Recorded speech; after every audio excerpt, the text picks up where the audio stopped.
বন্ধুরা, world cup খেলা তো শেষ এবং ওয়ার্ল্ড কাপটা নিজের হাতে তুলে নিল আপনাদেরই পছন্দের দেশ। কিন্তু আমরা অনেকেই মনে করি যেই টিম ওয়ার্ল্ড কাপ জিতলো সেই সবকিছু পেল, হয়তো ফিফা তাকেই শুধু কোটি কোটি টাকা দিল। কিন্তু না, আপনারা জানলে অবাক হবেন, যেই দেশই ওয়ার্ল্ড কাপ কোয়ালিফাই করে এবং সব থেকে শেষ পজিশনে থাকে সেও 100-150 কোটি টাকা বাসায় নিয়ে যায়। জি হ্যাঁ বন্ধুরা, আজকের এই ভিডিওতে আমরা 2026 সালের ওয়ার্ল্ড কাপে কে ওয়ার্ল্ড কাপ ও বিভিন্ন ট্রফির সাথে সাথে কত কোটি টাকা বাসায় নিয়ে গেল সেটাই জানতে চলেছি। সাবস্ক্রাইব করে থাকুন ভিডিওর শেষ মুহূর্ত পর্যন্ত। আচ্ছা ঠিক আছে, তো চলুন সব থেকে নিম্ন স্থান থেকে শুরু করি। ওয়ার্ল্ড কাপ কোয়ালিফাই করাটাই অনেক দেশের কাছে স্বপ্নের বিষয়। যেমনটা ধরেন আমাদের বাংলাদেশ, ওয়ার্ল্ড কাপ কোয়ালিফাই করাটাই যেমন আমাদের স্বপ্ন হয়ে দাঁড়িয়েছে, তাই ওয়ার্ল্ড কাপ কোয়ালিফাই করাটা কোনো মুখের কথা নয়। তাই এর জন্য ওয়ার্ল্ড কাপ কোয়ালিফায়ার্সে যে 48টি দেশ যায়, কেউই বাড়িতে খালি হাতে ফেরে না। জি হ্যাঁ বন্ধুরা, গ্রুপ পর্যায়ে যে দেশগুলো বাদ পড়ে গেছিল তারাও বাড়িতে খালি হাতে ফেরেনি। তারাও পেয়েছে 12.5 মিলিয়ন ডলার, যা বাংলাদেশি টাকায় 147 কোটি 50 লক্ষ টাকা, মানে প্রায় 150 কোটি টাকা ধরা যায়। তাহলে আপনারা বুঝতেই পারছেন যে গ্রুপ পর্যায়ে যে প্রত্যেকটা ম্যাচ হেরেও যদি বাসায় চলে আসে তাও 150 কোটি টাকা বাসায় নিয়ে আসা হবে। এটা শোনার পরে যদি বাংলাদেশি ফুটবল প্লেয়ারদের একটু আগ্রহ হয় ওয়ার্ল্ড কাপ কোয়ালিফাই করার জন্য তাহলে তো ভালোই হতো। তো যাই হোক বন্ধুরা, এবার রাউন্ড অফ 32 এ চলে আসি। গ্রুপ পর্যায়ে তো 16টা টিম বাদ, যারা কিনা প্রায় 150 কোটি টাকা বাড়ি নিয়ে গেল।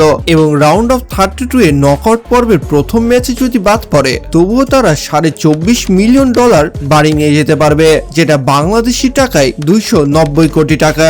এছাড়া প্রত্যেকটি নকআউট পর্বের দেশগুলো যারা বাড়ি যাবে তারা বোনাস হিসেবে 10 মিলিয়ন ডলার করে পাবে, যা বাংলা টাকায় 122 কোটি টাকা প্রায়। এবার যদি রাউন্ড অফ 32 থেকে রাউন্ড অফ 16 এর কথা বলি তাহলে অবশ্যই সেই টাকার পরিমাণ বৃদ্ধি পাবে। জি হ্যাঁ বন্ধুরা, একটি ম্যাচ জিতে পরের ম্যাচে পদার্পণ করাটা শুধু যে সম্মানের তাও নয়, এটা টাকার অঙ্কটাকে অনেক বাড়িয়ে দেয়। জি হ্যাঁ বন্ধুরা, এবার ওয়ার্ল্ড কাপের কিছু কিছু টিম তো এমনও রয়েছে যারা চেয়েছিল সর্বোচ্চটা দিতে, যেন নিজের দেশে ওয়ার্ল্ড কাপের ট্রফিটা না নিয়ে যেতে পারলেও সর্বোচ্চ টাকার অঙ্কটা যেন নিয়ে যেতে পারে।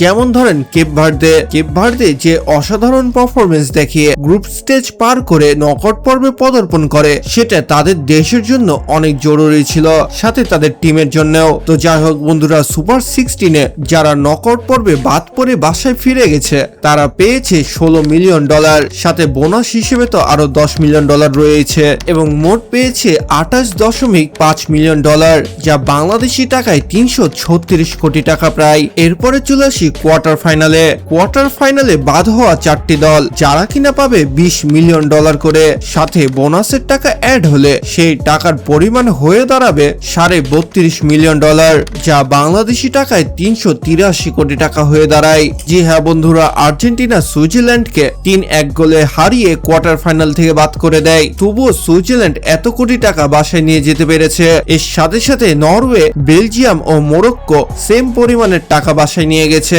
মানে কোয়ার্টার ফাইনালে বাদ পড়ার পরেও। আর 336 কোটি টাকা কোনো অংশেই কম নয়। এবং বন্ধুরা, এবার যারা চতুর্থ হবে তারা পাবে 28 মিলিয়ন ডলার এবং বোনাস দিয়ে মোট পাবে প্রায় 40 মিলিয়ন ডলারেরও বেশি, যা বাংলা টাকায় 477 কোটি টাকা। জি হ্যাঁ বন্ধুরা, আর এবার ফিফা ওয়ার্ল্ড কাপে চতুর্থ হয়েছে আমাদের পছন্দের team France. Kylian Mbappe, Michael Olise, Desire Doue এবং ওসমান ডেম্বেলেরা এই 477 কোটি টাকা বাসায় নিয়ে যেতে পারলো, যেখানে এবার ফ্রান্স হবে চ্যাম্পিয়ন টিম এটা সকলেই ভেবেছিল। কিন্তু তারা ইংল্যান্ডের কাছে 6-4 গোলে হেরে চতুর্থ স্থান লাভ করে এবং 477 কোটি টাকা প্রাইজ মানি নিয়ে যায়। তো এবার তৃতীয় স্থানে যে দেশটি রয়েছে সেটা আর কেউ নয়, ইংল্যান্ড। জি হ্যাঁ বন্ধুরা, ইংল্যান্ড ব্রোঞ্জ মেডেলের পাশাপাশি প্রাইজ মানির টাকাটাও অনেক বেশি পেয়েছে, যা বাংলাদেশি টাকায় 550 কোটি টাকা দাঁড়ায়। ব্রোঞ্জ মেডেলের সাথে সাথে 550 কোটি টাকা পাওয়া এটা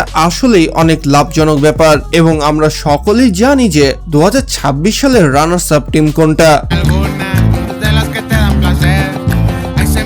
তাই এই রানার্স আপ টিম সিলভার মেডেলের সাথে সাথে বোনাস সহ প্রায় 46.5 মিলিয়ন ডলার বাসায় নিয়ে যাবে, যেটা বাংলাদেশি টাকায় প্রায় 600 কোটি টাকার কাছাকাছি। এছাড়া ওয়ার্ল্ড কাপ জয়ী দেশ তারা এই সোনার ট্রফির সাথে সাথে তাদের বাড়িতে নিয়ে গেল প্রায় 51 মিলিয়ন ডলার, যা বাংলাদেশি টাকায় 601 কোটি 80 লক্ষ টাকা প্রায়। জি হ্যাঁ বন্ধুরা, এরা শুধু ট্রফি বাসায় নিয়ে যায়নি, নিয়ে গেছে বস্তা ভর্তি টাকা, এবং এই টাকার অঙ্কটা কিন্তু অনেক বড়, মানে বিশেষ করে আমাদের কাছে আর কি। কিন্তু এই প্লেয়ারদের কাছে কিন্তু এইসব আবার কিছুই না, তবুও কেউ একটা টাকাও ছাড়তে চায় না, সেটা যে কোনো দেশ হোক না কেন।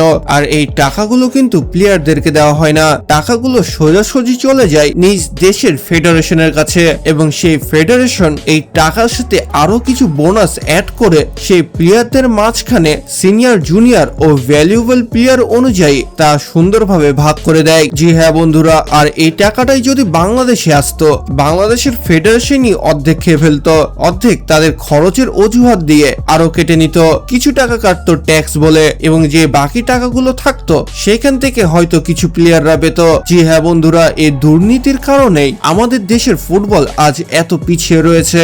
আপনারা যারা ফুটবল প্লেয়ার রয়েছেন তারা অবশ্যই এটা বুঝতে পেরেছেন হয়তো, কারণ এইসব প্লেয়ারদের সাথে এখন সচরাচর হয়ে যাচ্ছে। তো এটা আমাদেরকে অবশ্যই বন্ধ করতে হবে। খেলোয়াড়দেরকে ভালো সুযোগ করে দিলে কেপ ভার্দের মতো বাংলাদেশও একসময় ওয়ার্ল্ড কাপ খেলবে। তো যাই হোক বন্ধুরা, আপনার পছন্দের টিম কত কোটি টাকা পেল তা কমেন্ট বক্সে জানাতে ভুলবেন না কিন্তু, তাহলে আমি বুঝে যাব আপনার পছন্দের টিম কোনটি।